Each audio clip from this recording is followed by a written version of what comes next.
What's up guys, Bugatti here, back at it again with another video, and today we are reviewing the 1/18 scale Autoart Bugatti Veyron SS right here, man. This thing is sick. I know some of you are wondering like, oh Drifter, I thought you didn't want to buy a 1/18 scale and whatnot. I'll vlog a little bit at the end of the video and explain everything, but for now, let's take a look at this Bugatti right here, man. So let's start it off. So as a lot of you guys know, I'm not familiar with 1/18 scale, and for those passing by my channel, I mainly collect 64 cars. So yeah, forgive me if I get any of my facts wrong, but anyways, let's get started. So alright, man, I love this car. This is the one I decided to settle in when purchasing my first high-end premium 1/18. Is this Bugatti right here, and let me show you guys why. So starting at the front, pretty standard, man. Look at that, the horseshoe detail right there, the Bugatti logo on the front right there. I know it's very hard to focus, but right there, and nice orange paint, trim which goes around the car, which I'll show later on. And the headlight details is just amazing, man. Look at that, every part of the headlight is detailed in.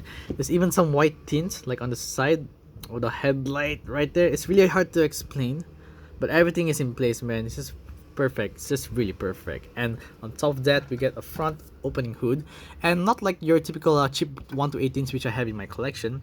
It's carpeted. The front trunk is carpeted. It's actually textured. It's not just plastic like you see on your Maestro or so-called lower end 1/18. So there's that, and there's even like the stand on the sides right here to like keep it up, make it look more realistic, right? So that's really cool, and it closes nice and shut. Bam, right there. And what I love about this car is the carbon fiber hood. I can't continue reviewing this car without bringing this up because you guys are looking at it right now. It's just the carbon fiber texture of this Bugatti, man. Like if you just take a look at the overall look, just really fantastic. And if you're wondering, yes, the carbon fiber is textured. So what it means by that is if I rub my hand across the car, you can actually feel it. You can actually feel the carbon fiber texture. It's not flat, if you guys know what I'm saying. It's actually like textured carbon fiber. I mean, obviously the car itself is not carbon fiber, but it is textured, so it's really cool. Now heading to the side of the car, you gotta love the silhouette of the Bugatti Veyron, man. Like I know it looks it looks similar to a computer mouse, but I still love it, man. So the wheels right here, metallic alloy wheels, I'm assuming, should be with the Bugatti brake discs inside. You can see right there the Bugatti wording right there. Then the EB logo. The my brain's not working now, but EB is the name, right, of the Bugatti founder right there in the center of the wheel. And the nice orange paint on the wheels. The wheels are metal. It's not plastic, so it's really cool. And rubber tires, of course, and same thing for the rear, so that's pretty cool. Now heading to the door details, you get your side mirror, which does feel a bit flimsy. I'm too scared to touch it, but it has a aluminum foil, I think, or a piece of plastic, so it actually acts like a real mirror. And you can see the side skirt. You can see like the wheel itself through that hole. There's a wire mesh. I'm gonna have to zoom in on that. It's the fine details that we'll have to pay attention, man. I mean, you're paying good money for this kind of things. So there's like that side skirt right there. It's really hard to see, but there's like a wire mesh going on the side of the car. You guys have to see this. Look at that. I mean look at that. Just like the wire mesh going in right there, man. Autoart didn't have to do it. Like you're never ever gonna see that part of the car, but they decided to add a detail. So yeah, it's this kind of things you're paying for when you're paying this much money for a car. So yeah, and then on the gas cap, you have the Bugatti logo right there once again. And time to open the interior right here, man. You're gonna love this. All right, so pow. So the door panel, pretty standard. It's a Bugatti, so it's not complicated like your typical supercars right there. And here's the interior. Look at the steering wheel, the center dash, and even comes with fabric, the seat belts. It comes with the actual seat belts. It's not printed or anything. It's actual touchable, feelable seat belts with raised bucket seats that has orange stitching that goes around the car. I mean, obviously the stitching itself is not real. It's just a printed orange stitching, but it does give the look like, hey, you got some racing seats with leather stitched seats, man. And it is fantastic. And what I love about this interior is not just interior, the car itself, Bugatti, right, is because it's simple. There's not much things for Autoart to do, and because of that, it kind of makes like the car interior more realistic. Like I've seen pictures of other cars where there's so much dash and dashboards and dials and details here and there, and it just makes the whole thing look chunky. But because of how the Bugatti Veyron is designed, right? At least I feel, I think Autoart was able to do a fantastic 1:1 version, or sorry, 1:18 recreation of the interior in this scale. Cause there's not much things going on. There's no TV screen. There's no crazy amount of buttons. And yeah, for those who don't know, the reason why Bugatti doesn't have a television screen inside is because who knows, 50 years down the road, maybe television screens are not common in cars anymore. And because this doesn't have a television screen, it becomes a timeless piece. And man, when I heard that in the interview, I was like, yo, preach, man. That's good work, Bugatti. Good work. All right, so heading to the rear, we get the rear light details. And you can see the license plate 16.4 EB67. Look at it, the dual exhaust pipe, or quad exhaust on the rear, all chromed out, really nice. And the rear bumper, you can see my finger through the hole right there. It's a separate piece. And bam, yep, boy, like some of you are probably surprised by that, because I was surprised. I didn't know these kind of things existed until my friend, I guess Brick Lewis, introduced it to me. Like there are 1:18 cars where it has a functioning rear spoiler, yo. That's insane. So look at that, it's even adjustable, and the hydraulics sort of X with the spoiler. Man, that thing it's crazy, man. I'm just well, until now I'm so fascinated by that, but I prefer to keep it down. My friend Terry told me that you should maybe leave it down so that it doesn't put strain or stress on the wing, as it might, you know, degrade over time. So let's put this down. I wouldn't want my spoiler to you know, degrade. All right, so there you go. The rear lights, separate plastic piece, all detailed with the extra brake light right there, all in.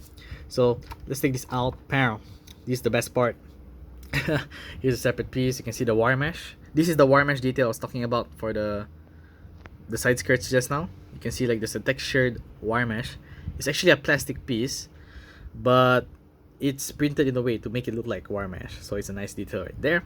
And here's the rear right here. So here's the engine detail. It's not the best looking, not gonna lie. I've seen like the LaFerrari or the Hennessy Venom GT from Autoart, and the interiors, or sorry, the rear, the engine bay for those are insane. Now for the Bugatti, I think it's just the way it's designed. It's not that Autoart made it look lame or anything, but this is just how it looks like, I'm assuming, in real life. So it's much more simpler in real life. There's no crazy wiring going on here and there, so that's really cool.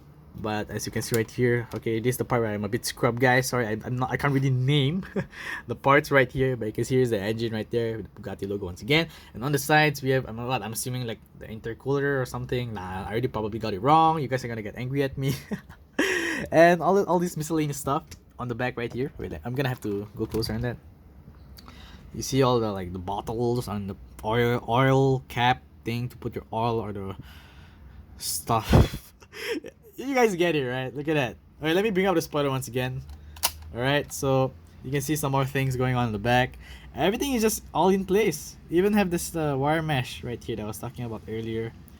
It's just really cool. It's just fascinating. Like if I wasn't making the video, I'll actually display the car this way without the rear, cause I really do admire looking at just the rear of the Bugatti, man. It's just really beautiful. But enough staring at that. We're gonna have to put this back in right here. All right, so here it is, what it looks like once again with the rear cap on. Just fantastic, man. really beautiful piece. So some other things, did I miss out on anything else? Wait, does the window wiper work? I mean, it's there, but you can't really wash the window wiper. White is there, separate piece, you can move it and stuff.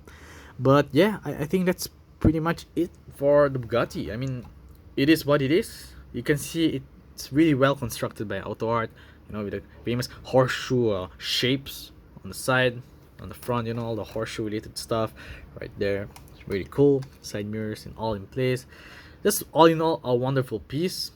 If I would, maybe I might make a separate video on 1:18, because I'm quite scared. As much as I want to enjoy this car, just like most 1:18s, not just this Bugatti in particular, I am scared that it might get bubbling, right? I think they might have been bubbling already. Singapore is a really hot place, and there was one day maybe I forgot to keep in the storage, but you can see there's some bubbling here and there. Yeah. Honestly, my plans for this car is just it's just a car that I'll probably keep for myself. Like, I wouldn't mind, like, I don't know. It's something that I'll just keep for myself. I probably wouldn't sell it in the future. Like, I might keep it for my personal collection, so I wouldn't mind if it gets bubble or scratch or whatever, cause I wouldn't probably want to sell this to another collector, cause there's only 1,000 of these in the whole world, so I'll probably want to keep this for myself. I'll try my best to take care of it, don't worry, but I'm just saying, like, I'm gonna display it on my collection, put the proper procedures to try to keep it safe. But if this thing bubbles or gets scratched or what for whatever, I don't really care. You guys know I'm a loose collector, so OCD is my least of my concerns sometimes, I guess. But yeah, I don't know where I'm going with this rant. I'm just saying I'm just gonna take care of this car to my best of my ability. So before I end off the video, some of you might be wondering, hey, I thought you said the drifter, you cannot afford the Autoart. I spent 3xx dollars, Singapore dollars on this, by the way, for Americans. It's not USD. That's roughly 200-ish US dollars, so it's around 3xx Singapore dollars. I'm not gonna give you the guys the exact price, duh. But that's how much I spent on this. Some of you might think it's steep. One of my friends did say that it was a little bit steep. Like 300 for Bugatti might or might not be the best price, but I wouldn't mind paying it because I really like the car. And I checked online, a lot of them were going for like 400 plus. So I think 3xx for this is not bad, I guess. But if I'm gonna try to sell this at the same price, probably no one's gonna buy it because there's so much better Autoart cars like the Koenigseggs and the Pagani's. But even so, those are way too expensive, man. Like the cheapest Koenigseggs and Pagani I saw was like $500-$600, and I don't think I'm prepared or will ever be prepared to spend that much money on a 1 to 18. Who knows, I don't know. But for now, yo, this 1 to 18 Bugatti is just really, really awesome. Heavy to like have a sample in my collection. And yeah, for those who don't know, yeah, here's my 1 to 18 collection right here. It's not much. Like, this one was just a gift I got from my uncle, and this shit I bought for myself. And yeah, I just really wanted a sample of a 1 to 18 in my collection, right? Like, not say bragging rights, but just to say like, hey, I own an Autoart. Oh, I'm not gonna edit it out, I don't care. That I own a 1 to 18 Autoart in my collection, and have a sample of it, you know, so that I know what it's like to own a premium high-scale Autoart vehicle. And I'm proud. I'm really happy to add this to my collection. So yeah, what you guys think of this 1 to 18 Autoart? Is it worth the money for 3xx, or would you rather spend 50 bucks on a lower end scale car? Well, as I said, that's the reason why I bought this Bugatti. I wanted to answer my own question, like, is it worth it to spend this much money on a 1 to 18 car? For my answer is yes. yes, you can probably buy 6 or 10. That Mustang is like a tenth of this Veyron, but buying 10 pieces of, I mean, that Mustang is not crap, all right, I love my Mustang, you know, but buying 10 pieces of Toyota doesn't justify the price for it being able to buy a Ferrari or something like that, you know what I'm saying? You guys get it. But anyways, it's worth the price, honestly, like paying that much money for a Bugatti. I'll probably make another video on that on my second channel, but for now, here's the Bugatti Veyron, my friends, and I love it. So anyways, that's it guys for the review of the Bugatti Veyron. I hope you guys enjoyed, and I'll see you guys next time. Bye bye.